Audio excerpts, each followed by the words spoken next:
Hey, how's it going, my coffee friends? Hey guys, my name's Tony. You are watching Faith and Coffee Bean. Just want to say a big thank you for hanging out with me. Make sure that you like and subscribe. Guys, the channel just hit 10,000 subscribers. I just started this about a year and a half ago. And I just want to say thank you so much. I really appreciate that from the bottom of my heart. Thank you for hanging out with me. I've been getting a lot of new subscribers asking me questions about espresso machines and what they should do, and that's kind of why I decided to make this video. So I have 4 espresso machines that kind of represent entry-level espresso machines. Now there is a common theme: Gevi, Gevi, and Gevi. This is another brand that's awesome, and I've worked with before, but I really like what Gevi does. And if you're watching this video this week, it's actually Prime Week. So if you go on Amazon, you're in the States or the UK or different parts of the world, there's a special going on.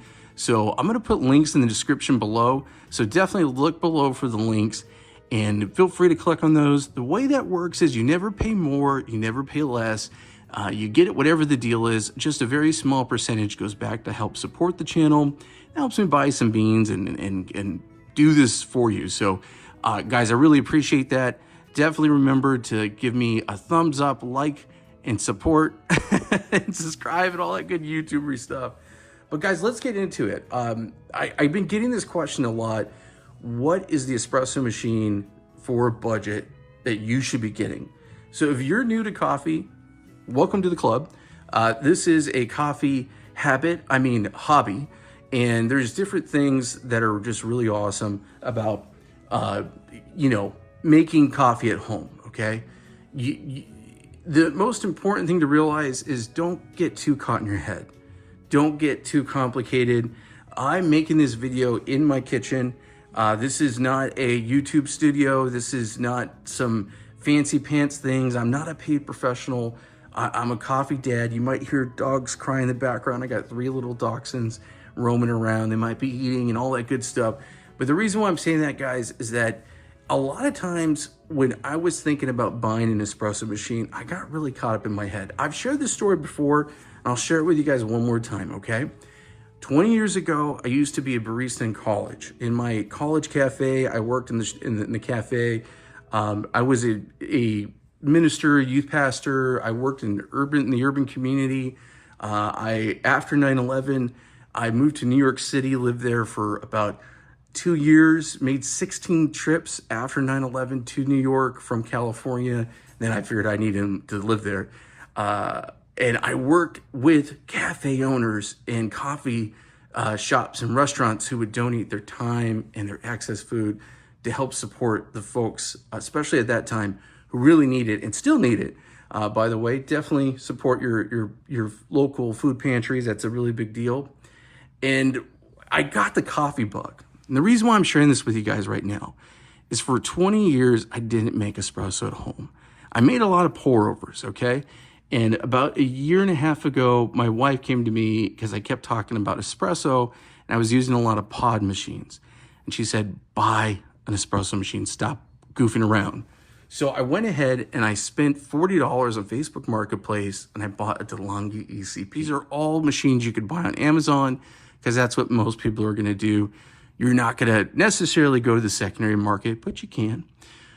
But the reason why I wanted to kind of show you guys is that I think these represent the most common espresso machines out there.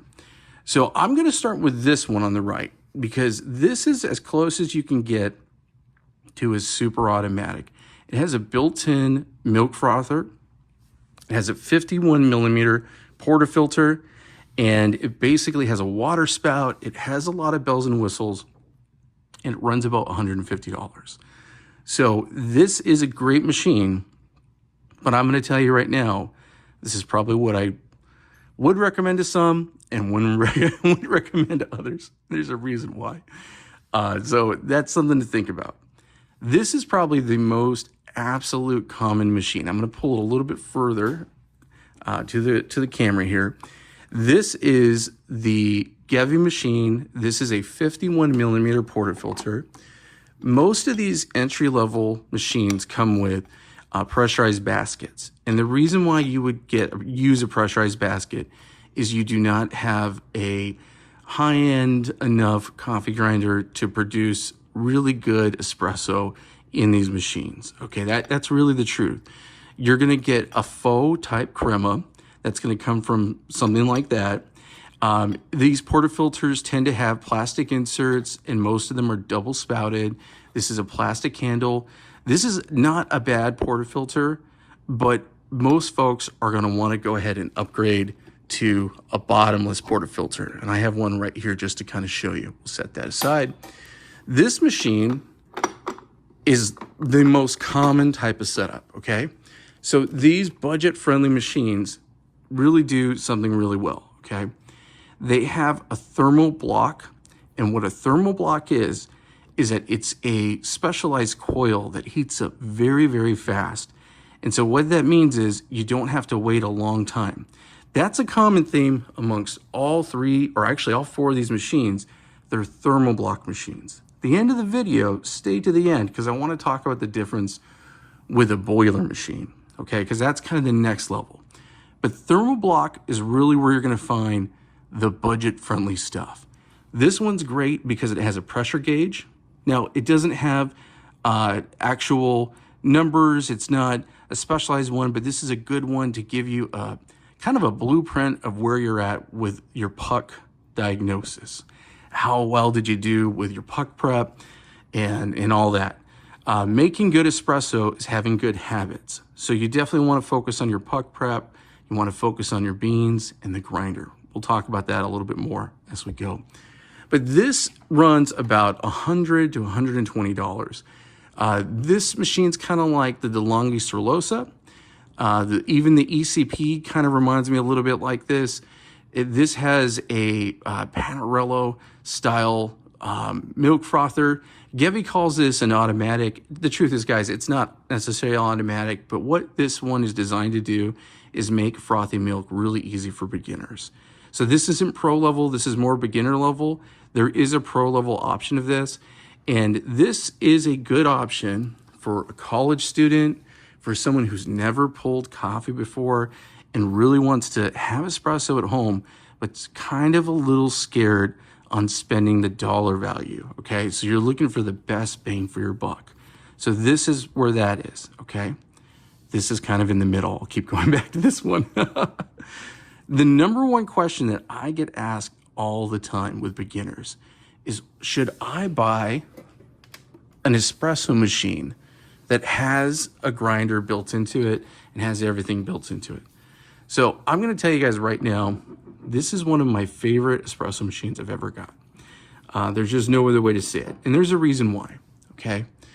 This kind of starts to give you prosumer style experiences.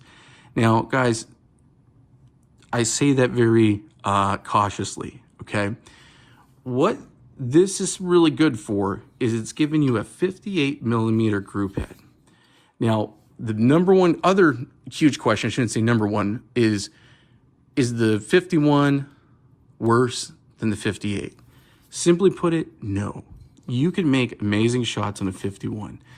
If you go into most commercial settings, they tend to have a 58 millimeter group head. That is the industry standard. E61 tends to be the industry standard. For most of these budget machines, they are a 3-eared system. So they're a 3-eared portafilter. Definitely want to go with bottomless. This came with a spouted. This is not the one that came with it. This is a third party by iCap, and this is a great, great portafilter, okay? So why this machine is unique. Now, it's not because of the grinder up top, okay? Definitely not because of the grinder, even though that's neat. It's really because it has a 3-way solenoid, okay? So what the 3-way solenoid is when you put your espresso in here, okay? And you load your portafilter, let's say this machine that does not have a 3-way solenoid. You put your espresso in there, you pull your shot, it's going to keep dripping, okay? The 3-way solenoid actually makes it where it sucks water back up and stops the puck from dripping. It helps give more control to the water flow in the system, And this is where we get more of that prosumer style, more of a traditional higher end machine, okay? This also has an overpressure valve. So an overpressure valve is designed so your bars will not pull within a certain tolerance. Now, a lot of these machines will say, oh, 20 bars, yeah, 20 bars. Guys, be wary of that. That is a little bit of a marketing thing. Every single one of these manufacturers does it. It's just because that's what most people kind of see as like, oh, 20 bars. But a really true espresso is being pulled at 9 bars. So that is what this machine has, and it has the built-in grinder. So here are my thoughts, because the number one probably, or it's got to be one of the number one questions I get all the time is, should you get a machine like this? Here's the best answer I can give you. If you're new to espresso, I don't think there's anything wrong with getting a machine just like this. If you want to spend the extra money, Breville very famously has a lot of machines, Sage if you're in Europe, that are the all-in-one style machine, okay? They're gonna be great. They're gonna give you a good experience. That's gonna be awesome. Gevi is one of my favorites. This grinder is a 38 millimeter conical burr grinder, and I've had really good experiences with pulling espresso shots. Now, I'm gonna be honest with you. 90% of the time, I'm good. There's about 10% of the time, based on the beans, based on freshness, where their beans are from, that I just can't get fine enough. So that's kind of the problem with an all-in-one. Should you go all-in-one? I think if you want to have an easy experience where everything's perfect and it's compact and it looks good, and you maybe or like I said, a beginner, and you just want to have something that works, this is going to work, okay? Especially this unit. Huge fan of this unit here. But if you want to be more of that home barista that does kind of that more advanced level, I'm always going to recommend having an other grinder that is espresso capable. But this is not a bad way to go, but just remember, I don't know, in my opinion, of any built-in grinder, even a Breville built-in grinder, that's going to be 100% perfect. Now, there are machines that are high-end, and we're talking over $1,000, that use Timor grinders. They use high-level grinders that will be that espresso-level grinder. So there are, when you get into that category, what we're talking about today is budget. So price-wise, this is around $100. This is about $150. This is around $300 to $350. A Breville all-in-one system will be anywhere from $600 to $1,500, depending on which one you get. DeLonghi makes great all-in-one systems. If you're very interested in that, please check out someone like Tom's Coffee Corner. He's the DeLonghi king. He has lots of good advice. Check out Han. Han does great stuff with Breville's. And there are a lot of wonderful YouTubers that you could find that really are the experts at the all-in-one systems that work with more of the high-end, bang for your buck, all-in-one system.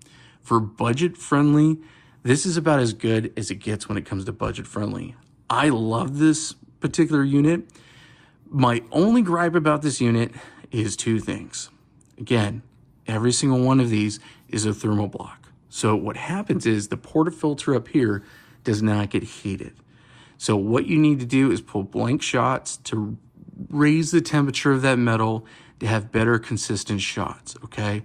So that's a little bit of a hack, and that's something that everyone should do before they pull their first shot on any thermal block where the group head is not heated. So that is definitely something to think about.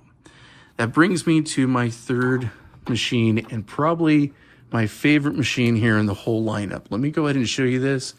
Pull this over. All right, guys. This is one of my most loved machines, okay? I'm going to tell you, I recommend this one so much because of a couple different things. So this Gevi is literally $300 right now. Now, it is on a promo. It might go up. I've seen it go up to $350. When it first came out, it was $400, but right now it's $300. Maybe with Prime, it'll go down even more. This machine is so cool. It's an all metal construction. Every one of these machines that you're seeing today, I've done full videos on. I'll try to put those links in the description, but every little detail, I've picked apart them and gone over them. But this machine's awesome because, like I said, it's all metal. So we talked about prosumer.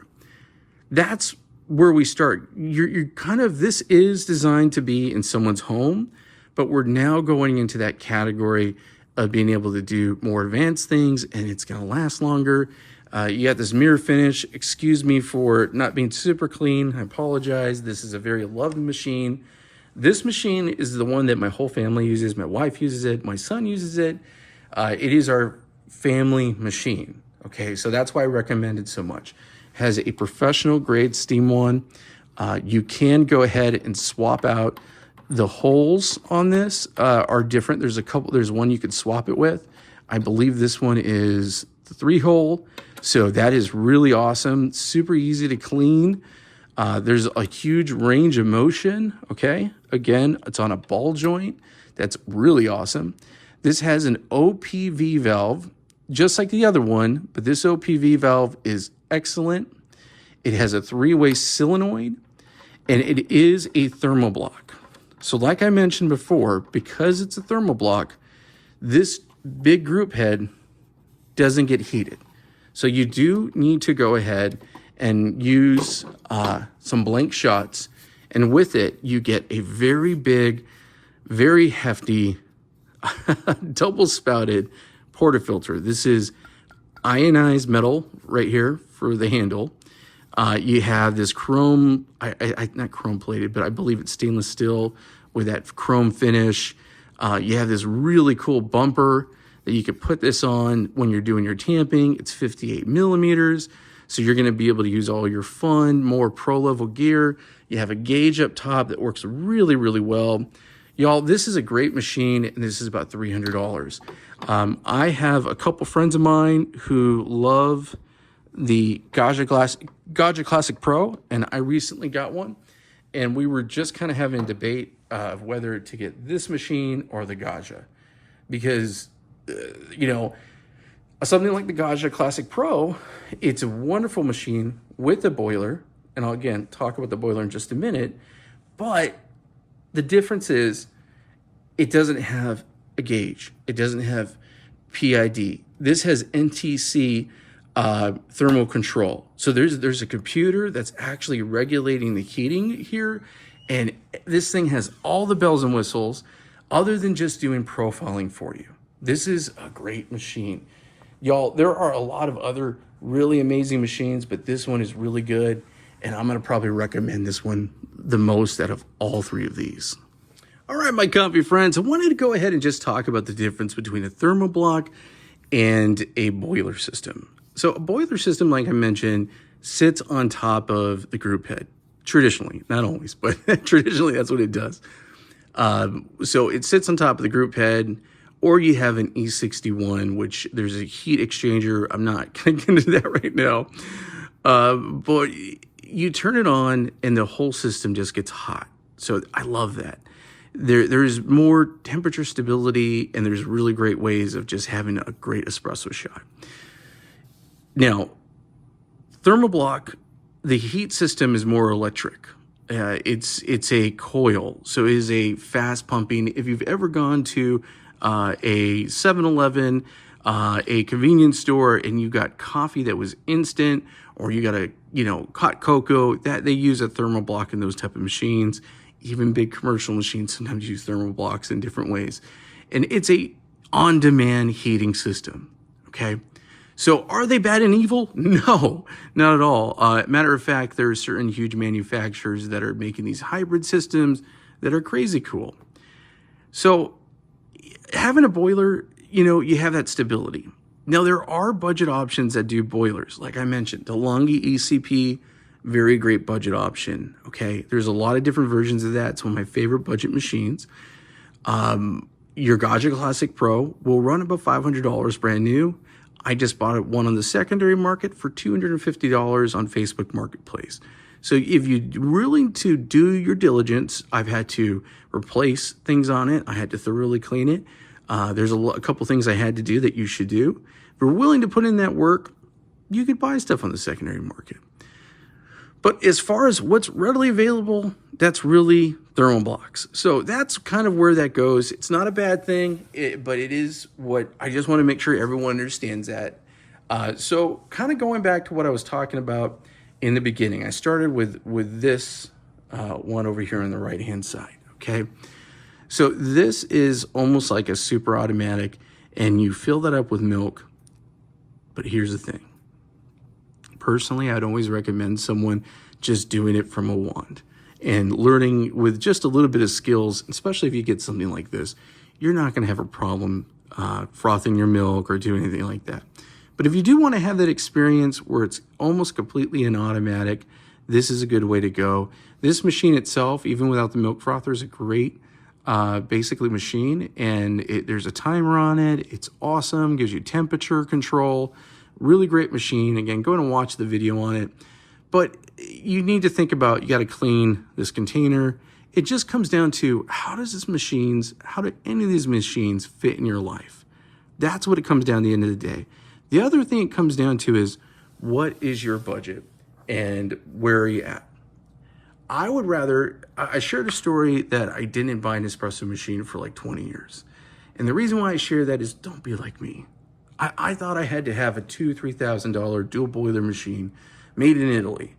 And that was the only way I was going to have real espresso in my house. I was robbing myself of joy of having a good hobby and making coffee at home for a really long time. Don't be like this guy. Go out, buy a machine. If you have any questions, let me know in the comments below. I'm here for you. Follow me on Instagram. Follow me on my Amazon storefront page. Like I said, it helps support the channel. If you guys are really interested in seeing someone goof around and make coffee, I go live 2 to 3 times a week. So make sure that you like and subscribe and hit the bell notification. I will go through the ins and outs and show you live how to pull a shot. I will show you what not to do because I will make mistakes. And I will show that to you very happily. So make sure you follow me there.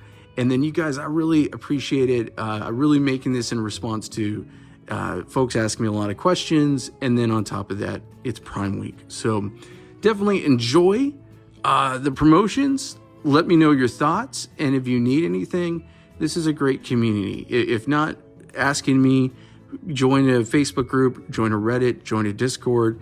The coffee community is one of the most amazing communities I've ever been involved in. And I love doing this, and I love talking to people just like you. So y'all, thanks so much for watching. You have a great day, and go make yourself some good espresso.